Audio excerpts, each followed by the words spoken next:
गुरुमंत्र साधना.com में आप सबका स्वागत है। आज हम रंभा अप्सरा साधना के बारे में चर्चा करने वाले हैं। ये साधना अप्सरा साधनाओं में से प्रमुख अप्सरा साधना है और हमारे पुराणों में कहा गया है कि अप्सरा का साथ एक ऐसा साथ है जिसमें आदमी इतना मस्त हो जाता है उसको समय का पता ही नहीं चलता कि दिन और रात कैसे बीत जाते हैं। इस अवस्था को ज्ञानी जनों ने आनंद की अवस्था कहा है, जिसमें आदमी को दिन ना रात का कुछ पता चलता है। जो दुख का समय होता है उसको एक एक पल जो है काटना मुश्किल हो जाता है। वहीं पर जो सुख का समय होता है वो उसमें समय का कुछ पता ही नहीं चलता। समय को जैसे पर ही लग जाते हैं, ऐसे समय निकलता है जो सुख का टाइम होता है। जब भी कोई साधक पृथ्वी पर कोई साधना करता है तो भगवान इंद्र देव को लगने लगता है कि ये जो साधना है, ये जो तपस्या है, उनके सिंहासन को हथियाने के लिए की जा रही है। क्योंकि ऐसा पहले बहुत बार हो चुका है। बड़े बड़े राक्षसों ने ब्रह्मा जी से वरदान हासिल करके, शक्ति हासिल करके फिर उनके सिंहासन के ऊपर हमला किया। कई बार ऐसे उनका सिंहासन उनसे हथिया लिया गया। इसके कारण उनको हर वक्त खतरा महसूस होता है।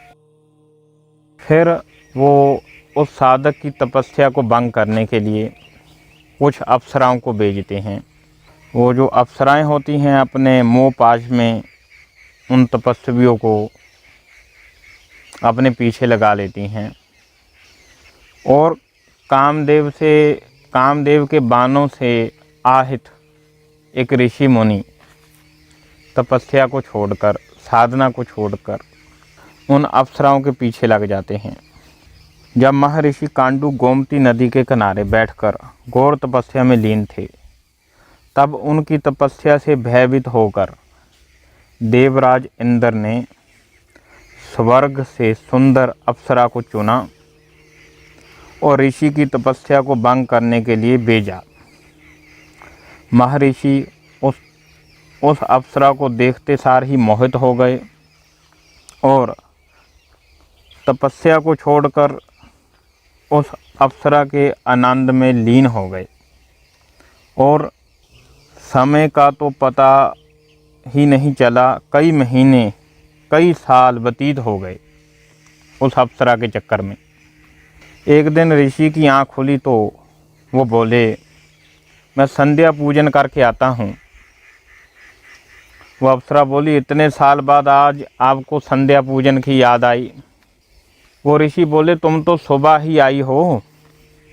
वो आगे से अप्सरा बोलती है कि मुझे यहाँ आए हुए 907 साल हो चुके हैं, आप बोले हो कि मैं सुबह ही आई हूँ।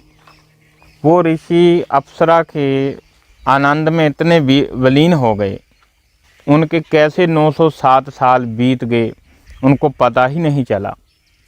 अप्सरा का साथ ही ऐसा होता है जिसमें आदमी आनंदित हो जाता है और उसको समय का भी पता ही नहीं चलता कि समय कैसे गुजर जाता है। एक अप्सरा भी एक माया की तरह ही है, पर हमें इन अप्सराओं की माया में नहीं फंसना है। हमें सिर्फ़ और सिर्फ अपने कुछ कार्य निकालने हैं, उनके बाद इन अप्सराओं का, इन सिद्धियों का विसर्जन कर देना है। इनमें हमने विलीन नहीं होना है। तो बहुत सारे ऋषि मुनियों के जो वर्षों के वर्ष बीत जाते थे उनको पता ही नहीं चलता था। अप्सरा इतना आनंद देती है साधक को। जिस साधक को अपनी ज़िंदगी में आनंद प्राप्त करना है तो वो अप्सरा साधना जरूर करे। आज का जो हमारे विषय है वो रंभा अप्सरा साधना के ऊपर है। रंभा अप्सरा साधना अन्य अप्सराओं से श्रेष्ठ साधना है। इस अप्सरा की गिनती प्रधान अप्सराओं में से एक है। उर्वशी, मेनका, रंभा, ये 3 प्रधान अप्सराएं हैं।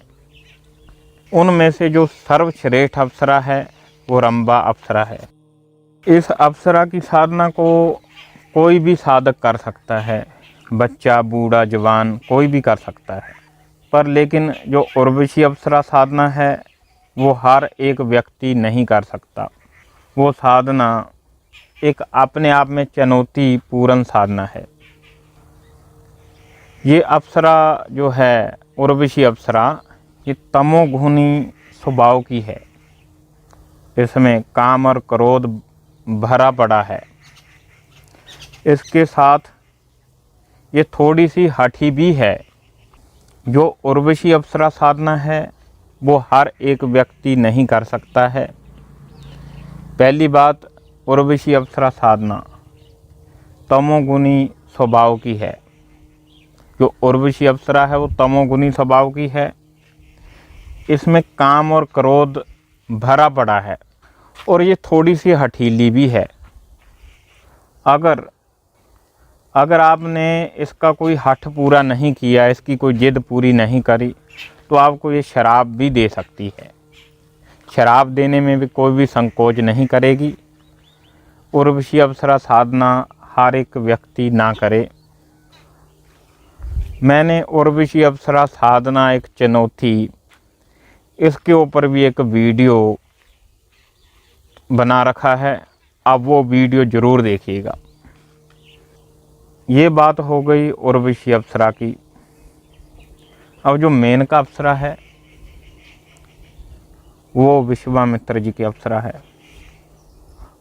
विश्वामित्र जी नहीं चाहते थे कोई इस अप्सरा को सिद्ध करे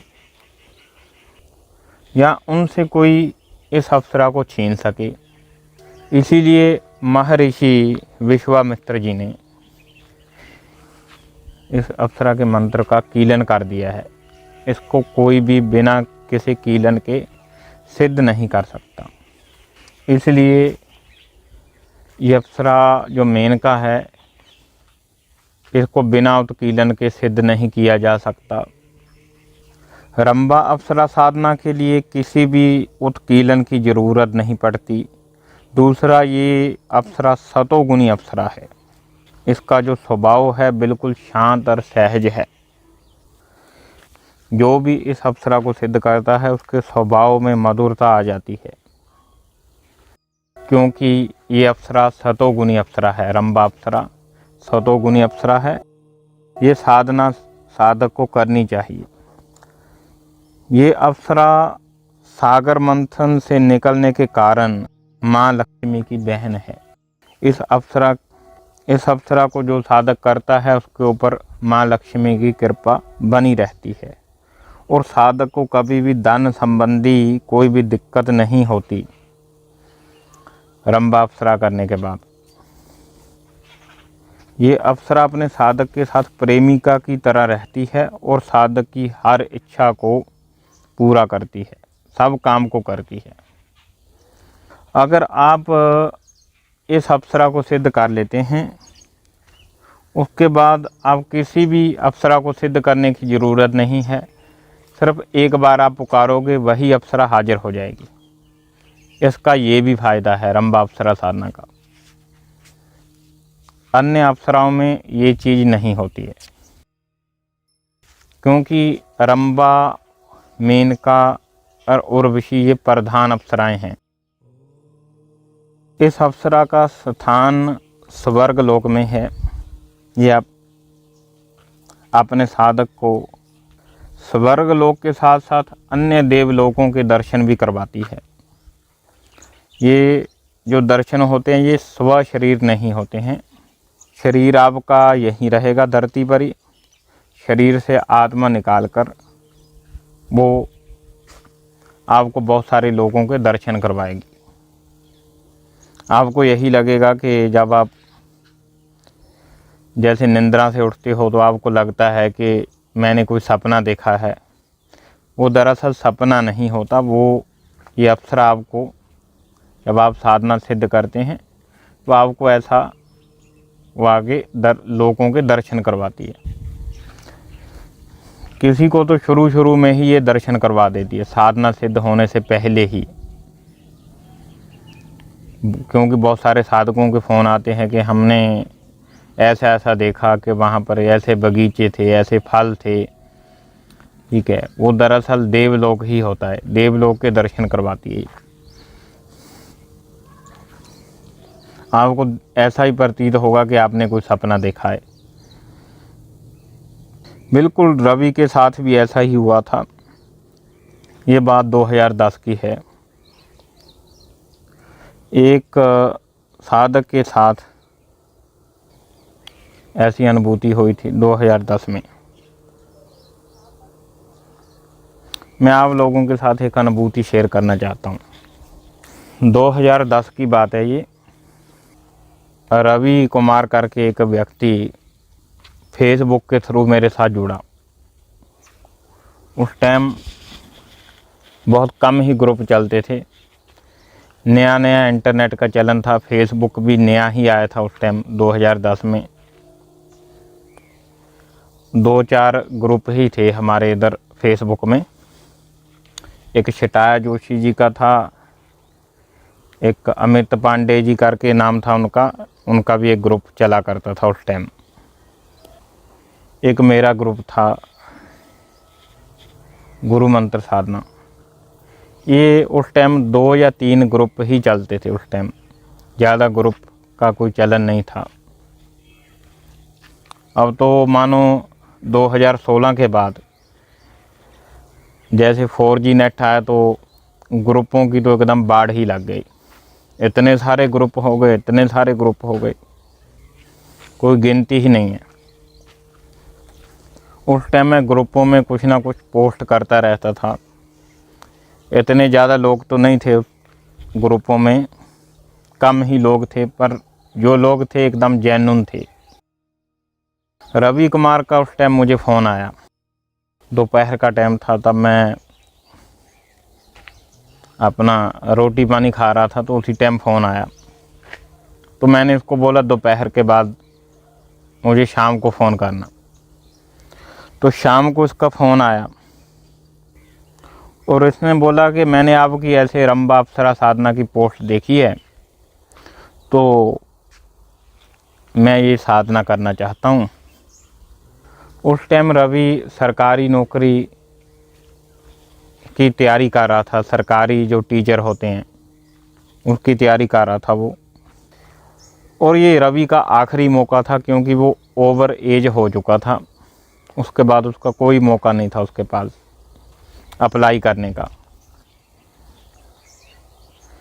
इसीलिए वो इस टेस्ट की जो तैयारी है वो जी तोड़ मेहनत के साथ कर रहा था।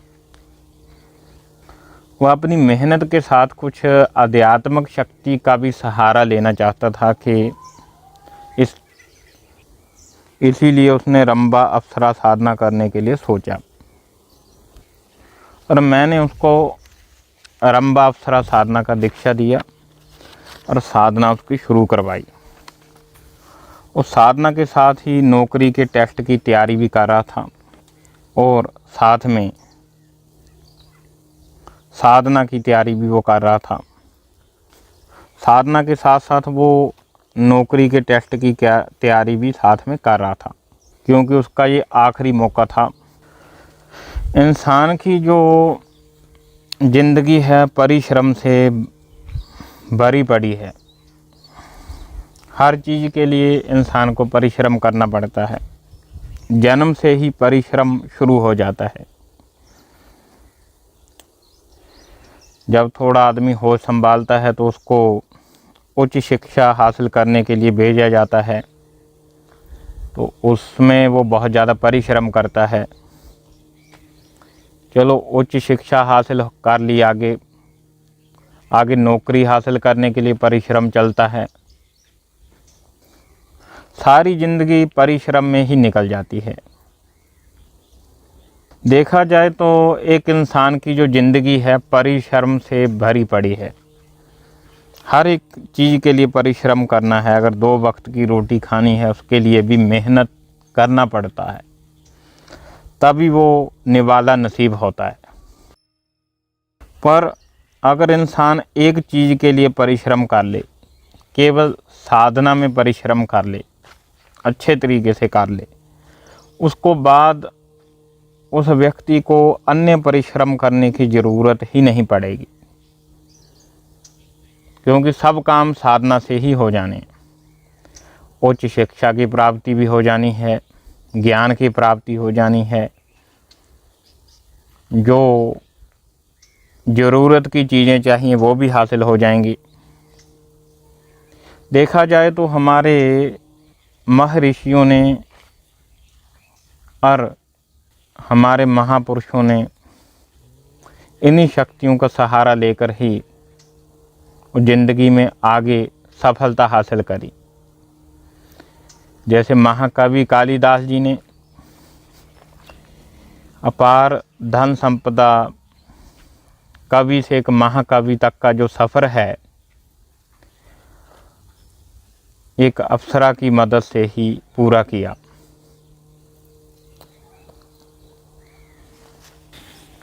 अगर आपने किसी एक सिद्धि को भी हासिल कर लिया तो ज़िंदगी में आपको हाथ पैर मारने की ज़रूरत पड़ेगी ही नहीं, ये मेरा दावा है। तो अब अपने विषय की ओर आते हैं। मैंने रवि को साधना शुरू करवाई।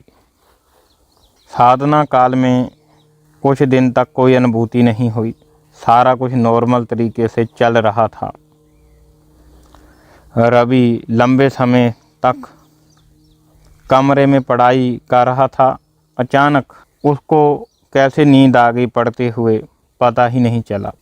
सर्दी का मौसम था, इसलिए सब लोग अपने अपने कमरों में घुसे हुए थे, तो चारों ओर सन्नाटा भी था। बहुत सारे लोग अपने अपने कमरे में सोने की तैयारी कर रहे थे। तो अचानक रवि को किसी हल्का से स्पर्श महसूस हुआ और धीमी सी खुशबू महसूस हुई। तो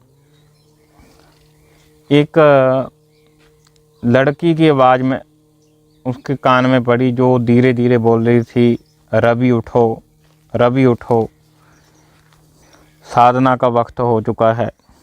और रवि गहरी नींद में था। तो रवि को अचानक होश आता है कि मुझे तो साधना करनी थी। उसने आंखें खोली तो वाकई साधना का वक्त हो चुका था और रवि ने बिना कुछ सोचे समझे ही साधना की तैयारी शुरू कर दी। उसने ये जानने की कोशिश नहीं करी कि वो कौन थी, कहाँ से आई। उसके बाद रवि साधना में व्यस्त हो गया। अगले दिन उसने मुझे इस घटना के बारे में बताया। मैंने उसको इस बात को गुप्त रखने के लिए कहा। अब मुझे पता था कि इसकी परीक्षा होने वाली है, तो मैंने परीक्षा की तैयारी करवा दी। परीक्षा ज़्यादातर जो अप्सराएं लेती हैं, ये ब्रह्मचर्य की परीक्षा लेती हैं, वो भी सपने के माध्यम से। इसके लिए तैयारी की जाती है चेतना शक्ति एक्टिवेशन की। सोने के बावजूद भी जो दिमाग आदमी का ना सोए, उस चीज़ की प्रैक्टिस होती है, चेतना शक्ति एक्टिवेशन। तो चेतना शक्ति एक्टिवेशन अप्सरा साधना के लिए बेहद ज़रूरी है। ये चेतना शक्ति ही हमें इस साधना में सफलता दिला सकती है। साधक का इस साधना में चेतन होना बहुत ज़रूरी है। अब ज़्यादातर साधकों को ये भी नहीं पता होगा कि ये चेतना है क्या। चेतना दरअसल एक वो प्रक्रिया है जिसके द्वारा साधक के दिमाग को अलर्ट मैसेज भेजा जाता है कि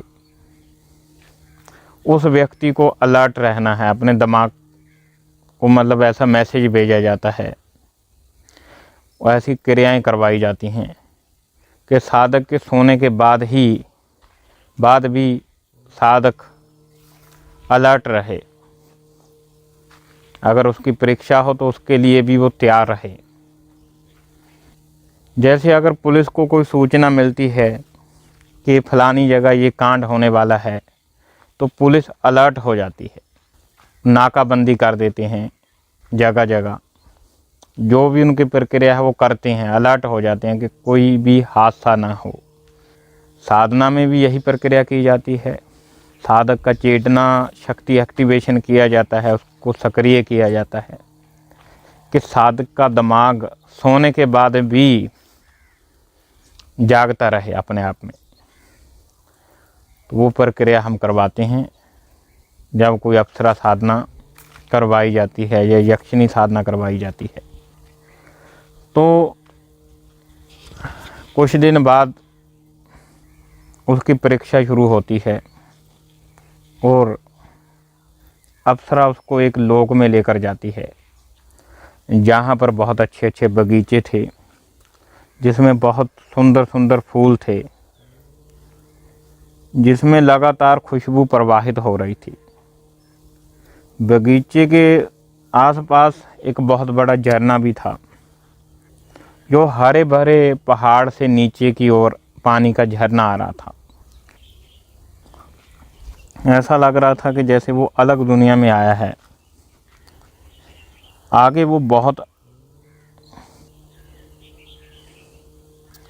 अप्सरा उसको एक बहुत ऊंचे पहाड़ पर लेके गई, जहाँ पर सिर्फ और सिर्फ 2 लोगों के बैठने की जगह थी।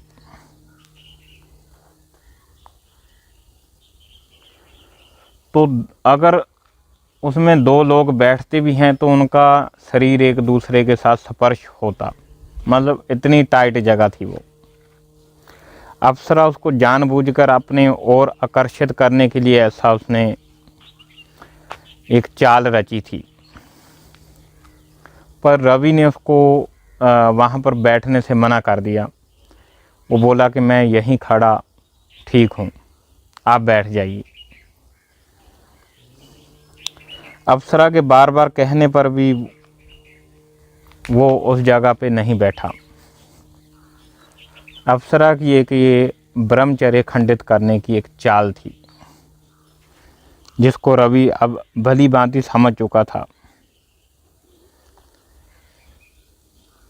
उसकी चेतना शक्ति पहले से ही एक्टिव थी,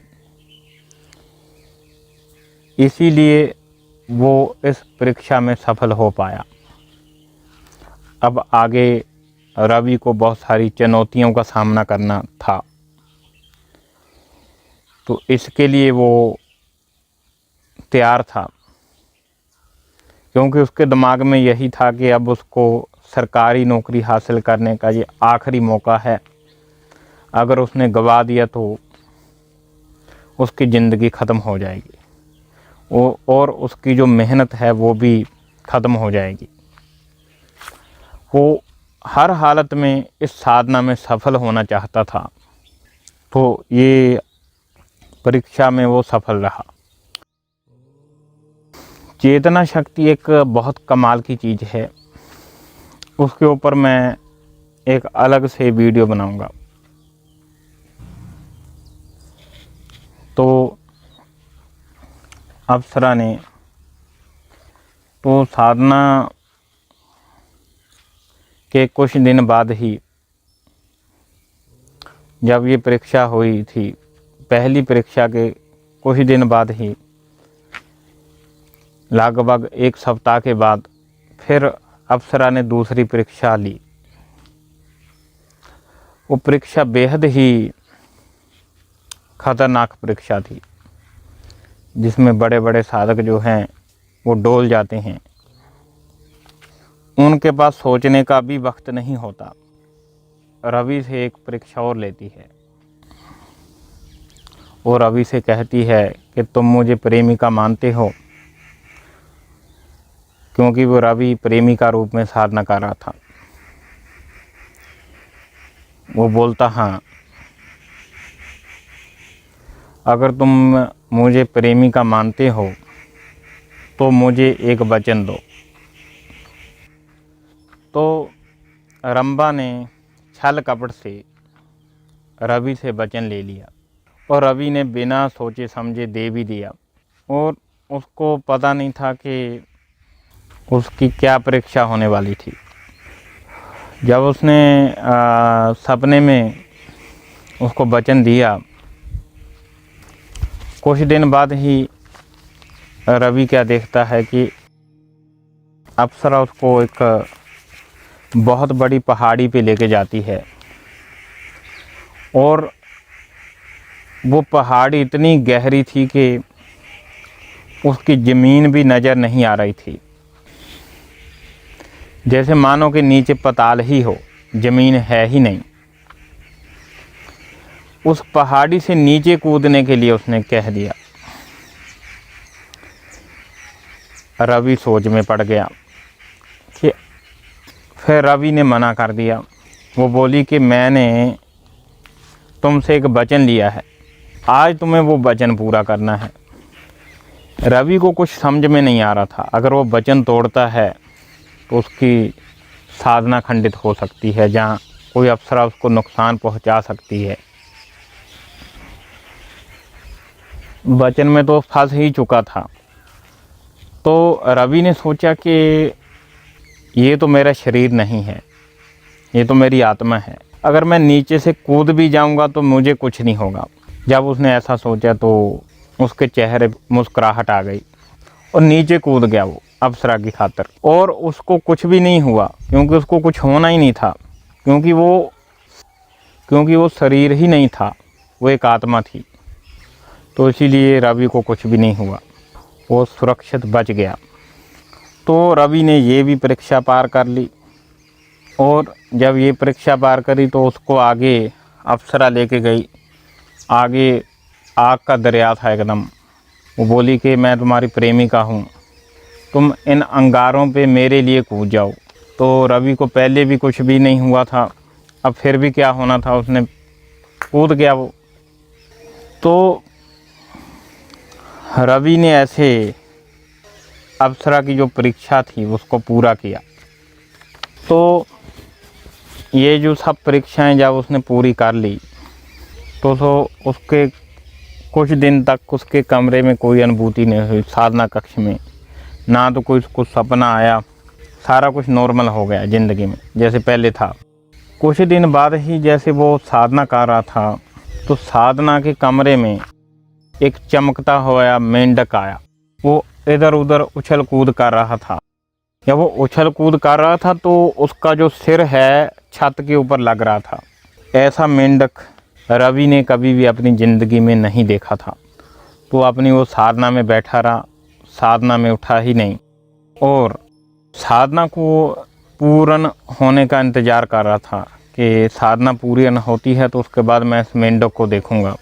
साधना के पूर्ण होने के बाद वो इधर उधर बेड के नीचे मेंढक को ढूंढ रहा था, पर रवि को वो मेंढक मिला ही नहीं। कमरा भी अंदर से बंद था तो बाहर जाने का कोई सवाल ही नहीं पैदा होता था। तो वो मेंढक वहाँ से गायब हो गया था। अगले दिन रवि रोज की तरह उस कमरे में साधना कर रहा था तो कमरे का वातावरण अचानक से बदल गया।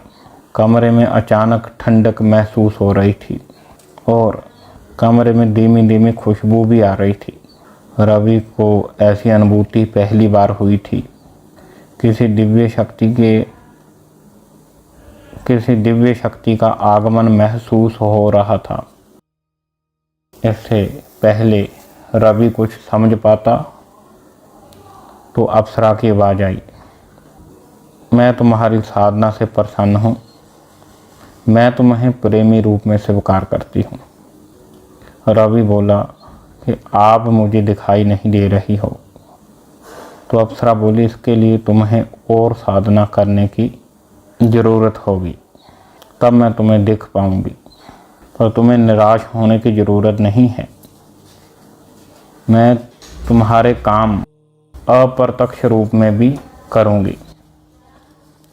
तो रवि का जो मेन काम था सरकारी नौकरी हासिल करना था, तो उसने सरकारी नौकरी का टेस्ट क्लियर करा।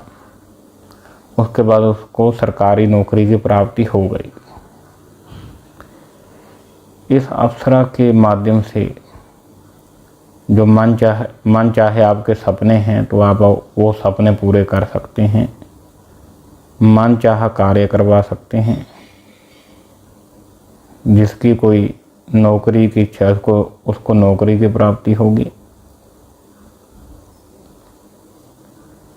कोई भी अगर आपके सपने हैं तो ये अप्सरा आपके सपने पूरे करेगी।